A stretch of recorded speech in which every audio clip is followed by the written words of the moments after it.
I went back to the topics that we wrote down that we wanted to discuss in these sessions, and there was one in particular that I thought would be a great starting point for our conversation today. And it was around this idea that we had discussed, I think, in the previous session, which was, after the 3 year, 5 year, or 10 year mark, we kind of feel like we've mastered dentistry.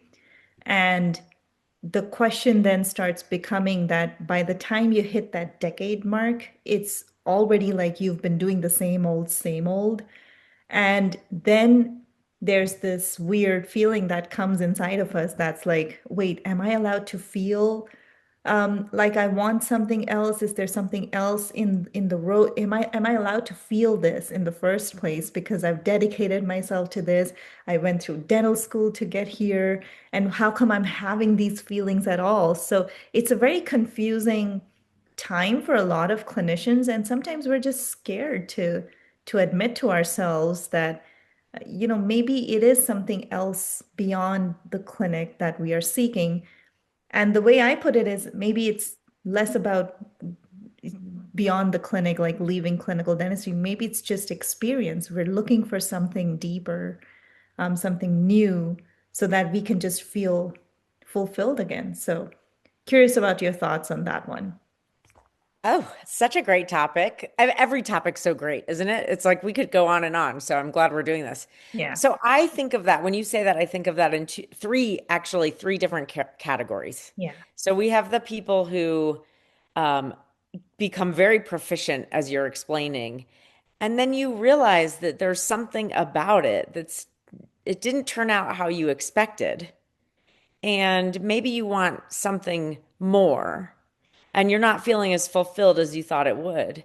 And then that feels weird because dentistry is supposed to give us everything. It's a noble career. We help others. We're impacting the world. I mean, we're making people feel better about themselves with their smiles. I mean, we're doing really incredible work. And so it's weird to get there and be like, why am I not fulfilled by this? Yeah. Right? So that's one thing. Then there's boredom. I Yeah. heard that in what you were saying. And also, wouldn't it, I think we may have said this the last time, but doesn't it make sense that you would get bored doing the same thing day in and day out every day? Even though I always felt like no day in dentistry ever felt like another day because you're always getting things thrown at you that feel different, but there Yeah. still is that repetition and that routine that creates the boredom. Yeah. So it's I want more fulfillment. I'm not feeling filled up. I feel bored. That's sort of like the second one. And then the third one is, what about the people who, even though you know you do a pretty good job and you're better, you don't feel like it. There's that imposter syndrome, right? You don't feel like you're that great at what you do. You still worry about it. And that was, I would say, actually, all three of those were me. Yeah. But that third one where you don't feel good at what you do, I think is the most emotionally damaging because it speaks volume about how you see yourself and your confidence and your worth. And I think it's really common. A lot of us get here. I thought okay, just like my first 3 years, I'm going to grind through this and I know it's going to be hard and that's going to be okay. And when I hit year three, it got better, but I didn't feel better. Okay, so I just need to get more experience and hit year five. And then that I got better, but I didn't feel better. And then by Yeah. year 10, it's just so there is that third dynamic that can happen for some people. And a lot of it's not true. Mhm. And so all three of those, I would say, are valid. But the biggest challenge isn't how we feel, it's about how we judge what we think or feel.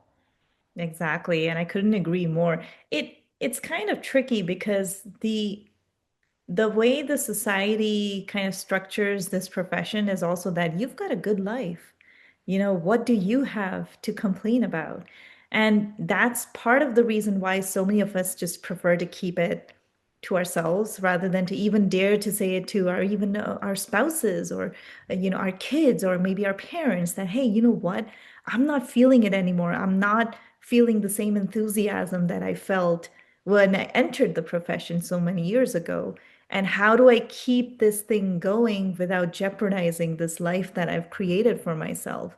And it's a tricky situation. And I think the first steps is, first of all, understanding that we're extremely lucky to be in this age right now because we didn't have these opportunities or options even 15 years ago, when you and I were kind of out of school.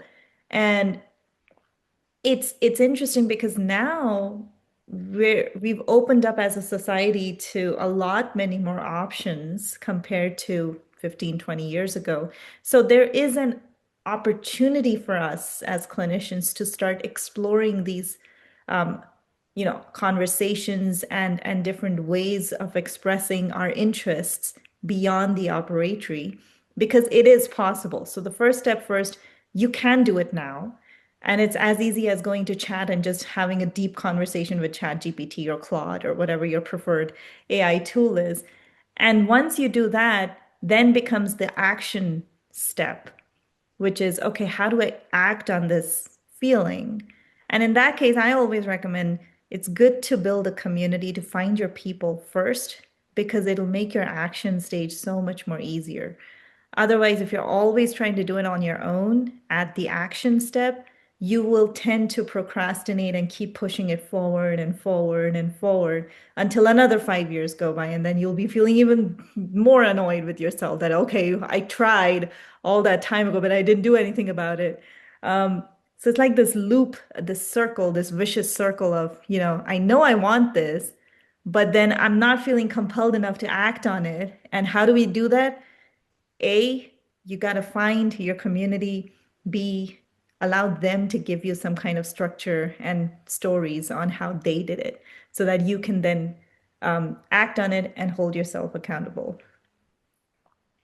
That's the most brilliant explanation of all the parts of this, right? You mentioned the shame is we feel like something's wrong with us Yeah. when we have this inkling that we want a different path. And so my favorite quote, because it applied to me when I was in practice, you've heard me say it, Brene Brown, isolation breeds shame Yeah. and empathy kills shame.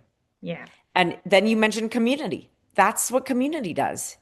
And then action. And when you have that empathy and no shame, we've been talking about in my coaching group lately about being a shameless dentist Yeah. and how great that feels for us because it's like, I'm shameless. Shameless, I think the old way Yeah. we would define shameless as being a negative quality. But for us, because we're such do-gooders, shameless is freedom, right? So it's like, being shameless, being in a community that shares what you're doing, and then getting into action when you don't have that perfect combination, then it can very easily fall apart because it's all what's up here Yeah. and here that gets in your way when you're doing this alone without any direction. And if I may, I will share that I'm so excited. You didn't know I was Please. going to do this Yeah. because I'm hosting the Inside Gig Summit in Awesome. Portugal, right outside of Lisbon, beautiful beach Yeah. town, September 1st through 6th, 2026. And it's all about this. It's all Yeah. about getting you to see what your possibilities are for what you want in your career, and then turning that into momentum and action with getting out of your normal environment so you can think and see things differently and be creative, thinking outside the box and to it really starts with you. So thanks for letting me share that, Namrata. It was I like the mean, perfect it's thing. I'm so that's the excited. thing, right? Because we need those summits. We need these events to kind of connect as clinicians and see other people that, hey, they can do it, so why not me? And that's what you want at the end of these events, which is like, okay, it's not just about sharing thoughts. It's about, okay, here's an action plan that Mhm. you can do after you go back home, right? And you will, of course, follow through with your routine. You'll go back to your clinics. You'll probably get back into that life mode. But then on the weekend, maybe just open your laptop and send an email to that person you met at Laura's Awesome Summit in September. And then magic starts happening finally because now you'll see other people who were there and who did it. So I love this summit. I think, first of all, congratulations to you for finally, getting it done and just moving it forward. Happy to recommend it to our network as well, so that anybody who's interested would come and join in. This is a face-to-face event, right?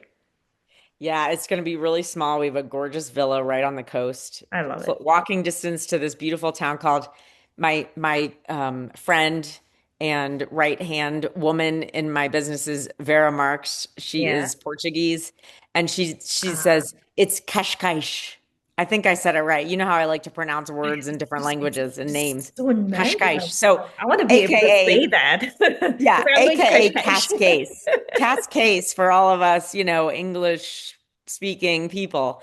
We want But it. there's a beautiful UNESCO World Heritage site called Ah, Sintra we're going to visit. It's just going to be really beautiful, but it's small workshop, less than 20 people. yeah. The villa's already almost full Yeah. but we're walking distance to hotels too. So I just really wanted it to be a place where people can really, how many I don't know about you, but I'm sick of lectures. They're great, but like I go to these lectures and then I'm like, okay, but that's not really where I need the help.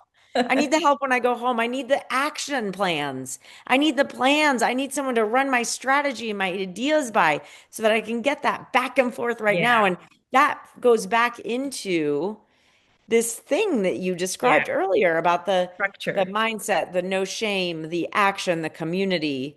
And, to bounce it back to you, you also provide those things. Yeah. And it's been kind of my mission now for the past few years, which is education is great, but we have to provide opportunities to our clinicians to put that education into action. So a lot of my efforts is the whole ecosystem only gets completed when you can drive education, show a pathway, and then to also bring opportunity. And when you bring opportunity, that's when the whole circle kind of completes itself. And then you have something that could run on its own. So that's what I'm trying to do, which is okay, I got the program. Any clinician, any dentist, any hygienist who wants to expand their career, don't leave your clinical work cold turkey. Think of it as a long-term strategy, and you can come into our program. We will train you on the product industry, which is my niche, so that we can teach you all the commercial jargon that people use on the other side of the table in corporate to make you stronger advisors. And now the final element is we're also building a platform called Freeden, which is where companies will come and upload their projects, and all the clinicians from our pool and our program can go and apply to those opportunities. So we've solved those multiple problems that, okay, even if I have the knowledge, where do I find the opportunity? Well, here's the solution to the opportunity problem. So yeah, and that's kind of the thing because it needs to be into action mode. Every event, I believe, should always end with a direction towards the next step, because otherwise we all come back and then life starts again and then everything just drops flat. So that's kind of the goal. I love that part where the shame part, just coming back to it real quick. And you mentioned a quote from Brenner Brown, and I've been playing with this quote myself. I don't remember where I read it, but it just struck me a few days ago. And it came down to this idea that, when we are in a state of confusion, we're scared of getting embarrassed. And I was Mm. playing with this idea of embarrassment with myself. And I said, okay, so how do I tackle that when I'm talking to someone? That how can you avoid that feeling of feeling embarrassed or assuming that you will be embarrassed if you dare to create some kind of change for yourself? How do I deal with that embarrassment feeling? And I came up with this thing, which was, if you just factor in time to the whole equation, then embarrassment plus time equals comedy. And what ends up happening is any embarrassing event that happens in your life, if you just give it enough time, it ends up becoming funny a few years later when you look back at it. And you're like, I can't believe I was being embarrassed of that thing. So it's a question of if you can just lean into that emotion and act anyways, rest assured, with time, it will be extremely hilarious to you in a few years' time when you look back and you're like, oh, I remember her, I remember him. Look how embarrassed, how scared he or she was of feeling embarrassed. And then I still leaned into it and I just gave it time and I did what I had to do. And here's the hilarious part, nothing happened. I'm still just, it's just an experience I had. So that's kind of the little thing that I was playing with in my head. I love that. That I've never thought of it that way. And that's so beautiful. What that makes me think of is this idea that everything changes, right? Here's another quote I love. The only constant in life is change. So when you think I'm going to be embarrassed and it's going to destroy me forever, in a few years, you're not going to remember it. Well, you probably remember it if it's enough of a moment in your life. Yeah, it's But like when you're taking a shower, you're gonna squinch. Like you have to make that noise. Ugh, I can't believe I did that. It's like a physical noise. yeah. It's like ugh. Yeah. And But that's it.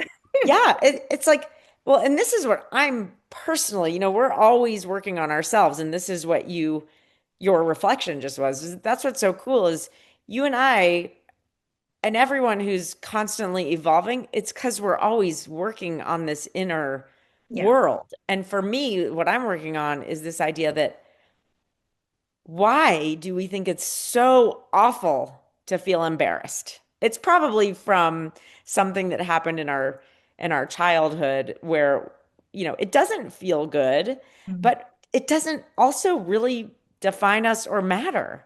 So what if we said, in addition, I love your technique. In addition to that, what if we also said, I'm allowed to be embarrassed. I'm Yeah. allowed to embarrass myself so much Yes. that it's just completely humiliating. Yeah, and I would You I would know? make that into like a milestone. It's like how many things did I do this year which were truly embarrassing? And that becomes your measure of success Uh-huh. because unless you really do a few things which make you feel a little bit embarrassed, it's like you're not really in it. Like, you're not really enjoying this experience that is life. So, Yeah. And there's two ways that I've seen that in the past is like one, we want to be perfect. But I don't know about you. I remember growing up in my life and yeah. people who were perfect, I actually thought they were boring. Yeah. And people who had these like goofy, crazy Yeah. life stories, I was like, they're so interesting and entertaining and they're Yeah. great. And so we are all human. So it's part of that perfection thing. And I forgot the other part. And I don't have to be perfect. So if it comes back, it will. That's true, right? And the good thing is if we lean, I'm kind of writing a piece on this. What are the three core emotions that I want people to talk more about with themselves when they're laying in bed, about to doze off, the day's over, you're thinking to yourself, and the three core emotions were, grief, um, anger, and embarrassment. You want to think about those three and talk to yourself about what is on the other side of these three. Because if you're in repeating cycles of these three thoughts in your head, you're likely stagnant and you're not really growing. And what we do know from experience is stagnation will lead to a lot of regret in the long term. So therefore, you have to face these three emotions. If you don't face it, the universe is going to do its thing and it's going to keep triggering those three until you finally just wake up and you're like, okay, I really got to do something about these things I'm doing and the way I'm behaving or reacting to certain situations because I hate feeling stuck. Everything is better than this feeling. And until you get to that point, yeah, you got to let the universe take over because it's gonna nail you hard. It's gonna keep Oh yeah. repeating. It's like different people will keep coming, but the experience is the exact same thing. You repeat, repeat, repeat until you step out, you zoom out, and you go like, okay, I have to change something Yeah. about me. So Yeah. I think that's where, you and I come in and we're like, we are creating these resources because we love doing this for our clinician community. We love creating more opportunity, more clarity of mind, which is your strength. And I think it's important that we normalize just these conversations that, yeah, well, you know what? If you haven't done anything embarrassing, I want a great story out of you. at the end of this year that you could tell your grandkids and really look back at, yeah, I did that once, and here's what happened. It is comedy. So embarrassment plus time will always become comedy. So just dive into it. This is a truth, like E equals MC squared. Embarrassment plus time equals comedy. Yeah, I yeah, love it. yeah. Well, And and it's what you just said about like the universe is going to keep showing you so that you finally wake up and change something is what action and community yeah, help you work through. yeah, And that ties us back to the very first thing that you said. And I remembered my other point. It was this idea that, when I was stuck, first of all, there's nothing worse than being stuck. And you yeah, just said that in the opposite way. Nothing worse. Everything's better than being stuck. But when I was stuck, I couldn't allow myself to even make a declaration in my head of, I would like to do X. I couldn't even allow myself to say it. And I still to this day, I try to analyze and figure everything out. I don't know why. yeah, I just think it's because I was embarrassed to myself. Like I didn't want myself to see me as an embarrassment. yeah, And that kept me from even allowing myself to think outside the box. And that just is very confining. yeah, So it's very interesting to see the more we get around community, the more we give ourselves permission to dream, the more action steps we take, the more we learn. You would have never known how you felt about dentistry until you sat in that chair. So this can't be, I'm just going to make the perfect plan and then I'm going to follow it. It has to be yeah. idea, action, idea, action. Bingo. Small steps, then you'll learn more about yourself. Then you'll give yourself permission to dream bigger or even just the tiniest bit. Yeah. And then the more you do that, the less embarrassed you are to yourself.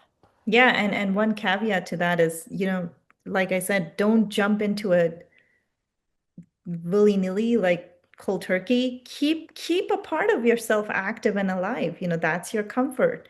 That's where you feel safe. But give yourself a little bit more time and space to start, like you said, action. Like, small step, take an action, another small step, take an action, and just see whether you like it or not. And then at the end of that whole journey, the best case scenario is you'll be able to figure out what you don't like, which is a even better thing than to figure out what you do like, because at least you can say, okay, I really did not like that. And it brings me back to this funny conversation I had years ago. Um, about I think it was a friend of mine, a childhood friend, and he had been dating for a while, and he was trying to really, he was ready to get married. He had reached that place in his life where, like, I want to settle down now, but I'm not finding the right girl. And then he came to me because, you know, my husband and I get along really well. So he used to come to me, he's like, "Well, how did you figure this part out?" And I joked with him, I'm like, it's basically me meeting a bunch of guys and saying, I don't want that. Totally.